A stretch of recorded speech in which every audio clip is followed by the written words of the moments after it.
Meet Gertrudes live most everywhere, from Manchester to Trafalgar Square. But Mabel's never been outside of London, where she still resides. What a crazy pair! But their in-laws, yes, their in-laws all the way.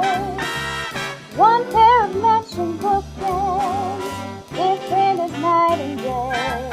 Where Gertrude adores her husband Rob, his perfect past, his perfect job. Our Mabel loves her glory most, his flaws of which she likes to boast. What a wild duet!